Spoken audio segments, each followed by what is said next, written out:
ದಕ್ಷಿಣ ಕನ್ನಡ ದಲಿತ ಹೋರಾಟ ಸಮಿತಿ ವತಿಯಿಂದ ಇವತ್ತು ಹಮ್ಮಿಕೊಂಡರಾದ ಒಂದು ಪತ್ರಿಕಾಗೋಷ್ಠಿಗೆ ನಿಮ್ಮೆಲ್ಲರನ್ನು ನಾನು ಸ್ವಾಗತ ಮಾಡ್ತೇನೆ. ಅದೇ ರೀತಿ ಇವತ್ತಿನ ಪತ್ರಿಕಾಗೋಷ್ಠಿಯಲ್ಲಿ ನಮ್ಮ ಜಿಲ್ಲಾ ಸಂಚಾಲಕರಾದ ಎಸ್ ಪಿ ಆನಂದರವರಿದ್ದಾರೆ. ಅದೇ ರೀತಿ ಇನ್ನೊಬ್ಬರು ದಲಿತ ಮುಖಂಡರಾದಂಥ ಇಸುಕುಮಾರ್ ಮುಲ್ಕಿ ಇದ್ದಾರೆ. ಅದೇ ರೀತಿ ಬಸವರಾಜ್ ಇದ್ದಾರೆ ನಮ್ಮ ಸದಸ್ಯರು. ಅದೇ ರೀತಿ ನನ್ನ ಬಲಬದಿಯಲ್ಲಿ ಆರ್ ಜೆ ಕರ್ಕೇರ ನಮ್ಮ ಸದಸ್ಯರಿದ್ದಾರೆ. ಅದೇ ರೀತಿ ಇನ್ನೊಬ್ಬರು ಮುಖಂಡರಾದಂಥ ದಶರಥ್ ದಡ್ಡಲ್ ಕಳಸ ನಮ್ಮೊಂದಿಗಿದ್ದಾರೆ. ಇವತ್ತು ಪತ್ರಿಕಾಗೋಷ್ಠಿಯ ಉದ್ದೇಶ ಪ್ರಥಮವಾಗಿ ನಾನು ನಿಮಗೊಂದು ವಾಯ್ಸ್ ಮೆಸೇಜನ್ನು ನಾನು ಕೇಳಿಸ್ತೇನೆ. ಯಾಕಂದರೆ ಅದೇ ವಿಷಯವಾಗಿ ನಾನು ಮಾಡ್ತಾ ಇರ್ತಿದ್ದೆ.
ಇವತ್ತು ನಾವು ಪತ್ರಿಕಾಗೋಷ್ಠಿ ಇದೇ ವಿಚಾರವಾಗಿ ನಾವು ಮಾಡ್ತಾಯಿದ್ದೆ. ಯಾಕಂದರೆ ಕೋಮುಗಲಭೆ ಆಗುವ ಸಂದರ್ಭದಲ್ಲಿ ನಮ್ಮ ದಕ್ಷಿಣ ಕನ್ನಡ ಜಿಲ್ಲೆಯಲ್ಲಿ ಬಹಳಷ್ಟು ಮಂದಿ ಆಕ್ರೋಶ ವ್ಯಕ್ತಪಡಿಸಿದರು. ಅದರಲ್ಲಿ ಈಗ ನಮ್ಮ ಗೃಹ ಸಚಿವರಾದ ನಮ್ಮ ಪರಮೇಶ್ವರ್ ಸರ್ ನಮ್ಮ ದಲಿತ ಸಮುದಾಯದವರು. ಹಾಗಿರುವಾಗ ಏನಿವತ್ತು ಮುಸ್ಲಿಮರು ಏನು ಮುಖಂಡರು ಎನಿಸಿಕೊಂಡು ಅವರು ಆ ರೀತಿಯಾದ ಒಂದು ಅವ್ಯಾಚ್ಯ ಪದಗಳಿಂದ ನಿಂದಿಸುವಂಥದ್ದು ಅಥವಾ ಅವರ ಫ್ಯಾಮಿಲಿ ಬಗ್ಗೆ ಮಾತಾಡುವಂಥದ್ದು ಇದು ಸರಿಯಲ್ಲ. ಯಾಕೆಂದರೆ ಒಬ್ಬ ದಲಿತ ಒಬ್ಬ ಗೃಹ ಸಚಿವನಿಗೆ ಈ ರೀತಿಯಾದಂಥ ಒಂದು ಅವಹೇಳನ, ನಿಂದನಕಾರಿ, ಅವ್ಯಾಚ್ಯ ಪದಗಳಿಂದ ನಿಂದಿಸುವಂಥದ್ದು ಇದು ಸರಿಯಲ್ಲ. ಅದನ್ನು ನಾವು ದಕ್ಷಿಣ ಕನ್ನಡದ ಎಲ್ಲ ದಲಿತ ಹೋರಾಟ ಸಮಿತಿ ದಲಿತರು ನಾವು ಖಂಡಿಸ್ತೇವೆ.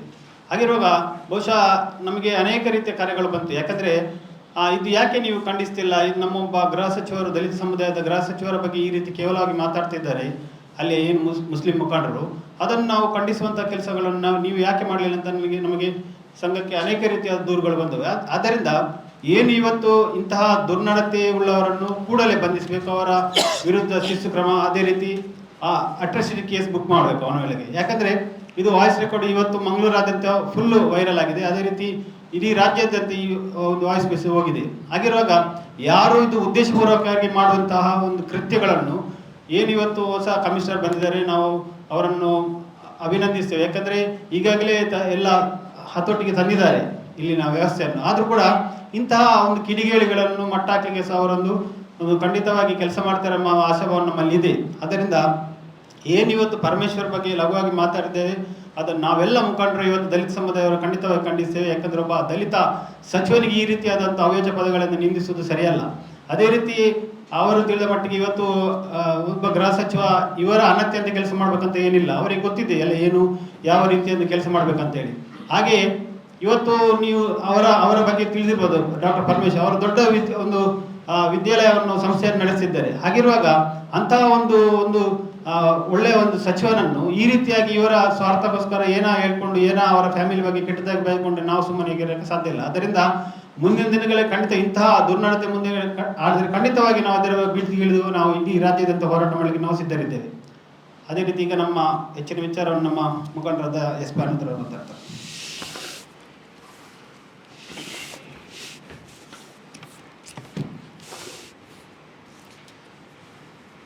ನಮ್ಮ ಕರ್ನಾಟಕ ರಾಜ್ಯದ ಗೃಹ ಮಂತ್ರಿ ಡಾಕ್ಟರ್ ಜಿ ಪರಮೇಶ್ವರ್ ಇದು ಇತ್ತೀಚೆಗೆ ಒಂದು ಸಾಮಾಜಿಕ ಜಾಲತಾಣದಲ್ಲಿ ತೀವ್ರ ಒಂದು ವೈರಲ್ ಆಗಿದೆ. ಯಾಕೆಂದರೆ ಇದು ತುಂಬ ನಮಗೆ ಒಂದು ನೋವಿನ ವಿಷಯ. ಇದು ನಾವು ಪಕ್ಷ ಅಲ್ಲ, ಯಾವುದೇ ಇರ್ಬೋದು, ಒಂದು BJP ಇರ್ಬೋದು ಅಥವಾ ಒಂದು ಕಾಂಗ್ರೆಸ್ ಪಕ್ಷ, ಬೇರೆಯವರ ಪಕ್ಷದಲ್ಲಿ ಕೂಡ ಇದ್ದರೂ ಕೂಡ ನಮ್ಮ ದಲಿತರ ಮೀಸಲಾತಿ ಕೋಟಾದಲ್ಲಿ ಬಂದಂಥ ಇವತ್ತು ದಲಿತ ನಾಯಕರು ಇವತ್ತು ದಲಿತ ಸಚಿವರಾಗಿದ್ದಾರೆ, ML ಇದ್ದಾರೆ.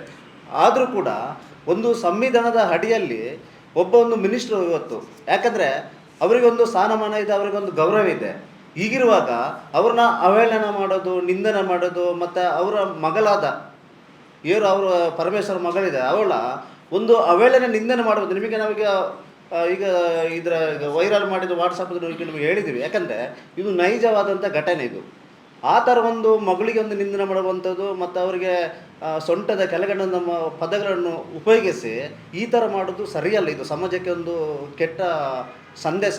ಯಾರೊಬ್ಬರು ಇವತ್ತು ಮುಸ್ಲಿಂ ಸಮಾಜ ಒಬ್ಬರು ಕಿಡಿಗೇಡಿ ಮಾಡಿದ್ರೆ ಇಡೀ ಸಮುದಾಯಕ್ಕೆ ಒಂದು ಕೆಟ್ಟ ಹೆಸರು ಬರುತ್ತೆ. ಇದು ನಾವು ತೀವ್ರ ಖಂಡಿಸ್ತೀವಿ.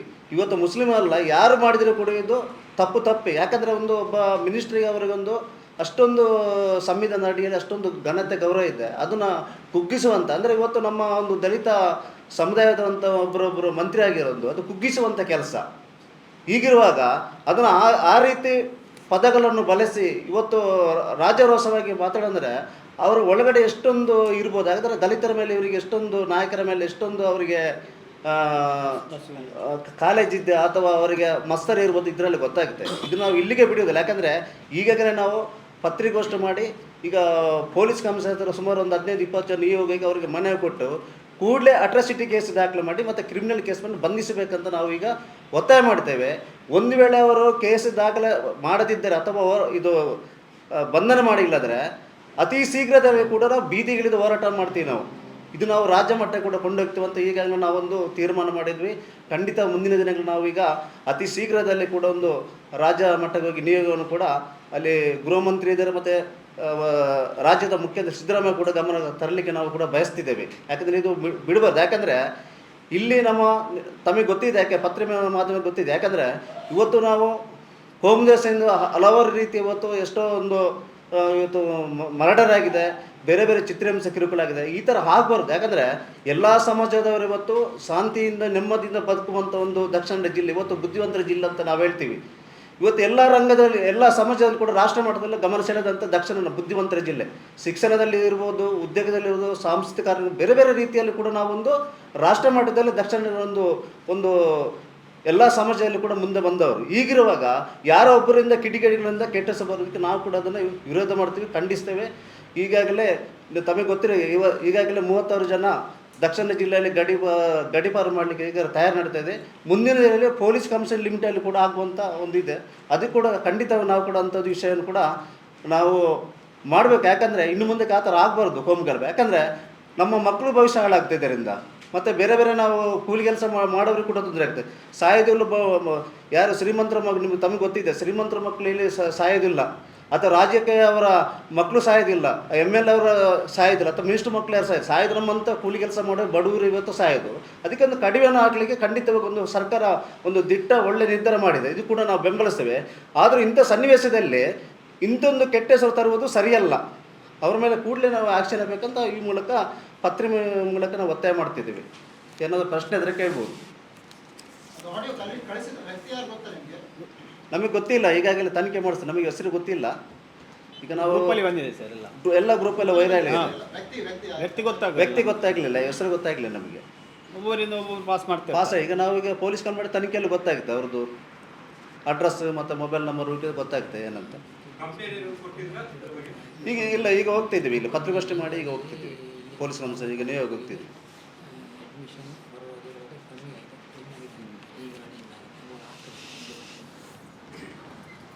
ಇವತ್ತು ಇಂತಹ ಪ್ರಕರಣಗಳನ್ನು ನಾವು ಇವತ್ತು ದಲಿತ ಸಚಿವನಿಗೆ ನಿಂದನೆ ಮಾಡಿದ್ದಾರೆ, ಖಂಡಿತವಾಗಿ ನಾವು ಖಂಡಿಸ್ತೇವೆ. ಹಾಗಿರುವಾಗ ಇವತ್ತು ಏನಂದರೆ ಇಂತಹ ಒಂದು ಕೃತ್ಯಗಳಿಂದ ನಾವು ಇವತ್ತು ಮಂಗಳೂರು ಒಂದು ಶಿಕ್ಷಣ ಕ್ಷೇತ್ರದಲ್ಲಿ ಭಾಳಷ್ಟು ಹೆಸರು ಮಾಡಿದೆ. ಈಗ ಶಿಕ್ಷಣ ಕ್ಷೇತ್ರ ಹೆಸರು ಮಾಡಬೇಕು, ಇಲ್ಲಿ ಶಿಕ್ಷಣಕ್ಕೆ ಅಡ್ಮಿಷನ್ ಕಮ್ಮಿ ಆಗ್ತಾ ಉಂಟು. ಇದು ತಮಗೆಲ್ಲರಿಗೂ ಗೊತ್ತಿರುವಂಥ ವಿಚಾರ.